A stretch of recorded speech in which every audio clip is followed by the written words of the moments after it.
Welcome to Jaya's homely kitchen. ഇന്ന് നമുക്ക് ഒരു ലെയേർഡ് പുഡിംഗ് തയ്യാറാക്കാം. ഇത് വളരെ ടേസ്റ്റിയാണ്, വളരെ പെട്ടെന്ന് തയ്യാറാക്കുകയും ചെയ്യാം. ഈ ചൂട് കാലത്ത് നമുക്ക് കഴിക്കാൻ പറ്റിയ നല്ലൊരു ഡെസേർട്ടാണ്. അപ്പം ഇത് നല്ല കോൾഡായിട്ടാണ് സെർവ് ചെയ്യുന്നത്. അപ്പം അതിന് വേണ്ടിയിട്ട് ഞാൻ ഇതിന് ഉപയോഗിക്കുന്ന ഏകദേശം എല്ലാ ഇൻഗ്രീഡിയൻസും നന്നായിട്ട് തണുപ്പിച്ച് തന്നെയാണ് എടുത്തു വെച്ചിരിക്കുന്നത്. അപ്പം നമുക്കിത് സെറ്റ് ചെയ്ത് കഴിഞ്ഞ് ഉടനെ തന്നെ കഴിക്കാവുന്നതാണ്. അപ്പം വേണ്ട ഇൻഗ്രീഡിയൻസ് എന്തൊക്കെയാണെന്ന് നോക്കാം. ഞാനിവിടെ എടുത്തിട്ടുള്ളത് ഒരു 15 മാരി ബിസ്ക്കറ്റ് ഒന്ന് പൊടിച്ചു വെച്ചിട്ടുണ്ട്. ഇതിപ്പോൾ ഒരുപാട് ഫൈനായിട്ട് പൊടിച്ചിട്ടില്ല, ഒരു ചെറിയ തരികളോട് കൂടിയാണ് പൊടിച്ചെടുത്ത് വെച്ചിട്ടുള്ളത്. പിന്നെ ഞാനിവിടെ 2 ടൈപ്പ് ഫ്രൂട്ട്സാണ് എടുത്തിട്ടുള്ളത്, ഓറഞ്ചും വാട്ടർമെലണും. ഇത് തന്നെ എടുക്കണമെന്നില്ല, നല്ല കളർഫുൾ ആയിട്ടുള്ള ഏത് ഫ്രൂട്ട്സ് വേണമെങ്കിലും ഉപയോഗിക്കാവുന്നതാണ്.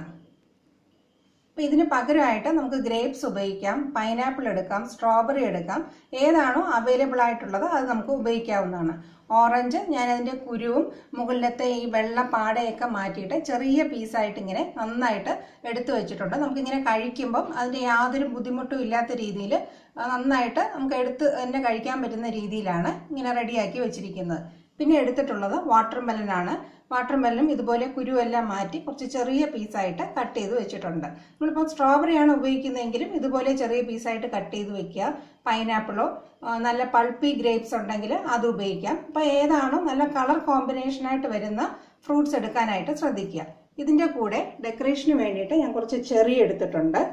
പിന്നെ ഇതിനൊരു ക്രീമി ഒരു ലെയർ കൊടുക്കാൻ വേണ്ടിയിട്ട് ഞാൻ എടുത്തിട്ടുള്ളത് ഫ്രഷ് ക്രീമും കണ്ടൻസ്ഡ് മിൽക്കുമാണ്. ഫ്രഷ് ക്രീമിന് പകരമായിട്ട് നമുക്ക് വിപ്പിംഗ് ക്രീം വേണമെങ്കിലും ഉപയോഗിക്കാം. ഏതാണോ നമുക്ക് എളുപ്പത്തിൽ കിട്ടുന്നത് അത് ഉപയോഗിക്കാം. അപ്പം മധുരത്തിനായിട്ട് ഞാൻ ഇതിനകത്ത് പഞ്ചസാര ചേർക്കുന്നില്ല. ഇപ്പം ഞാനിത് എടുത്തിട്ടുള്ളത് ഒരു 200 ml അളവിലുള്ള ഫ്രഷ് ക്രീമാണ് എടുത്തിട്ടുള്ളത്. ഇതിൻ്റെ കൂടെ ഞാനൊരു 300-400 ml കണ്ടൻസ്ഡ് മിൽക്കാണ് 400 ml കണ്ടൻസ്ഡ് മിൽക്ക് എടുത്തിട്ടുണ്ട്.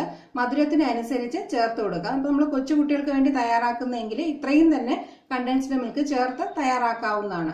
പിന്നെ ഇത് ഇത്രയും മധുരം വേണ്ട എന്നുള്ളവർക്ക് ഇതിന്റെ കണ്ടൻസ്ഡ് മിൽക്കിന്റെ അളവ് കുറയ്ക്കുക. അപ്പോൾ ഇത്രയും ക്രീമി ആയിട്ട് വേണ്ട എങ്കിൽ ഫ്രഷ് ക്രീമിന്റെ അളവും കുറയ്ക്കാവുന്നതാണ്. ഞാനിപ്പോൾ ഇത് കുറച്ച് നല്ലൊരു പാർട്ടിക്ക് വേണ്ടിയിട്ടോ നമ്മുടെ വീട്ടിലൊരു ഗസ്റ്റ് വരുമ്പോഴുള്ള രീതിയിലായിട്ട് കുറച്ച് ഹെവി ആയിട്ടാണ് ഇത് തയ്യാറാക്കുന്നത്. ആദ്യം നമുക്ക് ഫ്രഷ് ക്രീമും കണ്ടൻസ്ഡ് മിൽക്കും കൂടെ ഒന്ന് മിക്സ് ചെയ്തെടുക്കാം. ആദ്യം ഫ്രഷ് ക്രീം ചെറുതായിട്ടൊന്ന് ഒരുപാട് ബീറ്റ് ചെയ്യേണ്ട ആവശ്യമൊന്നുമില്ല, ഒന്ന് മിക്സ് ചെയ്തെടുക്കാം. ഫ്രഷ് ക്രീം നന്നായിട്ട് മിക്സ് ചെയ്തെടുത്തിട്ടുണ്ട്. ഇതിൻ്റെ കൂടെ നമുക്ക് കണ്ടൻസ്ഡ് മിൽക്കും കൂടെ ചേർത്ത് കൊടുക്കാം. അത് ഞാൻ പകുതി ചേർത്ത് മിക്സ് ചെയ്യുകയാണ്. നന്നായിട്ടൊന്ന് മിക്സ് ചെയ്ത് കൊടുക്കാം. അതിനുശേഷം ബാക്കിയുള്ള കണ്ടൻസ്ഡ് മിൽക്കും കൂടെ ചേർത്ത് കൊടുക്കാം. മിൽക്ക് മെയ്ഡും ഫ്രഷ് ക്രീമും കൂടെ ഞാനിങ്ങനെ നന്നായിട്ട് മിക്സ് ചെയ്തെടുത്തിട്ടുണ്ട്. ഇനി നമുക്ക് ഇത് കുറച്ച് ലൂസായിട്ടാണ് ഇരിക്കുന്നത്. ഇത് ഈ രീതിയിൽ വേണമെങ്കിൽ കുറച്ച് ഒഴിച്ചു കൊടുക്കുകയാണെങ്കിൽ നമുക്ക് ലെയേഴ്സ് നന്നായിട്ട് കാണാൻ പറ്റത്തില്ല. അപ്പോൾ ഞാൻ സാധാരണ ചെയ്യുന്നത് ഇതിൻ്റെ കൂടെ നമുക്ക് കുറച്ച് മാരി ബിസ്ക്കറ്റ് കുറച്ച് വലിയ പീസായിട്ട് പൊട്ടിച്ച് ചേർത്ത് കൊടുക്കാം. ഈ ഒരു സൈസിലായിട്ട്, ഒരുപാട് ഫൈൻ പൗഡർ ആക്കരുത്, കുറച്ച് വലിയ പീസായിട്ട് ചേർത്ത് കൊടുക്കാം. അപ്പോൾ ഞാനിവിടെ മാരി ബിസ്ക്കറ്റാണ് ചേർത്ത് കൊടുക്കുന്നത്. അതിന് പകരമായിട്ട് നമുക്ക് ക്രീം ബിസ്ക്കറ്റോ ഓറിയോ ബിസ്ക്കറ്റോ കുട്ടികൾക്ക് ഇഷ്ടമുള്ള ഏത് ബിസ്ക്കറ്റ് വേണമെങ്കിലും ചേർത്ത് കൊടുക്കാം. അപ്പം അടിയിലത്തെ ലെയറിനായിട്ടാണ് ഞാൻ നേരത്തെ ബിസ്ക്കറ്റ് പൊടിച്ചു വെച്ചിട്ടുള്ളത്. അപ്പം അതിന് പകരം വേണമെങ്കിൽ വ്യത്യാസം വരുത്താവുന്നതാണ്. ഓറിയോ ബിസ്ക്കറ്റ് ചേർത്ത് കൊടുക്കാം.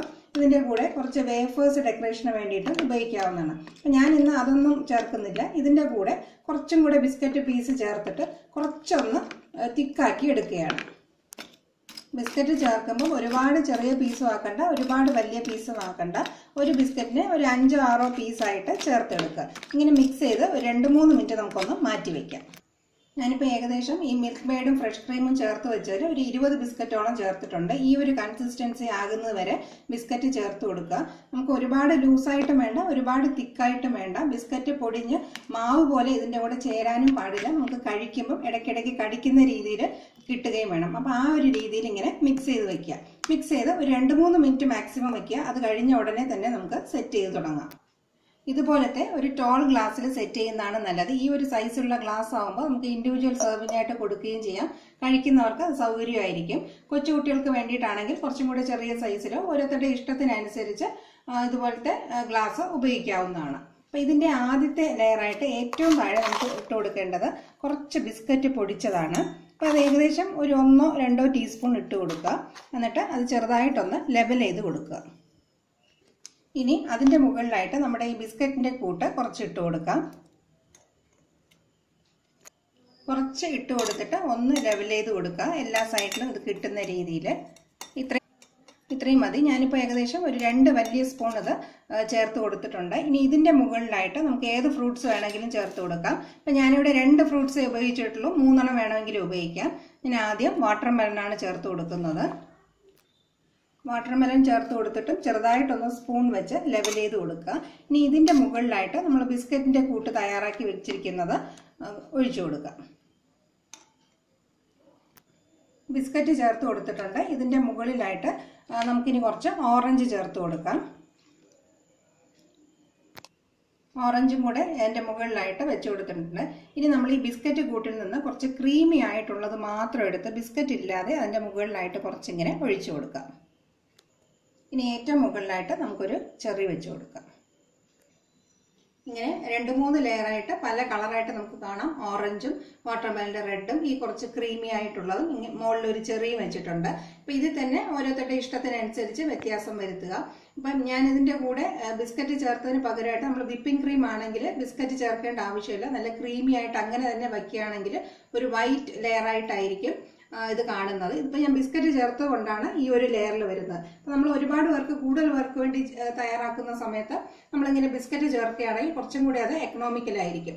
50 പേർക്ക് വേണ്ടിയിട്ടൊക്കെ വീട്ടിലൊരു പാർട്ടി തയ്യാറാക്കുമ്പോൾ ഇങ്ങനെ ബിസ്ക്കറ്റും കൂടെ ചേർക്കുകയാണെങ്കിൽ കഴിക്കുന്നവർക്കും അത്ര ഒരു ഹെവിനെസ്സും കാണത്തില്ല, നല്ല കുറച്ചും കൂടെ ഒരു ലൈറ്റായിട്ട് തോന്നിക്കും. അപ്പം അങ്ങനെ വേണ്ടാന്നുള്ളവർ ഹെവി ആയിട്ട് കുറച്ചും കൂടെ നല്ല ഹെവി ആയിട്ട് തന്നെ വേണമെന്നുള്ളവർ വിപ്പിംഗ് ക്രീമും കണ്ടൻസ്ഡ് മിൽക്കും ചേർത്ത് തന്നെ തയ്യാറാക്കുക.